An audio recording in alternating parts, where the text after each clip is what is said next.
গাউসিয়া তোমার কি কাজ চলতেছে? আমি এই কাগজ দিয়ে গলা কথা বলছি বলা নাই বলে না কি কাজ করতেছো গাউসিয়া? আচ্ছা তুমি যে কি কাজ করো সেটা একটু বলো। আমি মিস্ত্রি কাজ করি। কি কাজ মিস্ত্রি করে? কি মিস্ত্রি কাজ এই করে? ঘর উঠায় ঘর ভাঙে, ঠিক আছে? তারপর এটা আবার কোন কথা বলো? তুমি আর ঘর ভাঙার কাজও করো? সব কাজ করে দাদা। এই যে এই কাজটা তুমি করো এটা কিসের কাজ বলে বলো তো? তবে এটা তেমন কোনো কাজ না। বলো তো শুনি এটা কি বলে? এটাকে ইন্টেরিয়র কাজ বলে। ইন্টেরিয়র কাজ করে বলে। ঠিক আছে, তাহলে ইন্টেরিয়র কাজ তুমি এখন বর্তমানে কোথায় করতেছো? গাউসিয়া কি ইন্টেরিয়র কাজ করতেছো না অন্য কাজ করতেছো? রূপ প্রপার্টি রেস্টুরেন্টের কাজ করছি দাদা। আচ্ছা, তার আগে কোথায় করেছো? এর আগে করেছি দাদা মোগরাপাড়া গুহাটা। মোগরাপাড়া গুয়ারটা।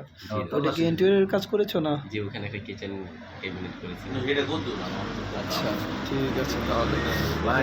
তো গাউসিয়ার কাজ শেষ হওয়ার পরে অন্য কোনো কাজ আছে তোমার হাতে? ওইটা কোনটা? জয়েন করে একটা দোকান রেখে কাজ আছে দাদা। আমার একটা কিচেনের কাজ করে দিতে হবে দাদা। করতে পারবে না? কিচেনের কাজটা কি দিয়ে করবে দাদা? কিচেনের কাজ মাস্টার না আজানের মাস্টার না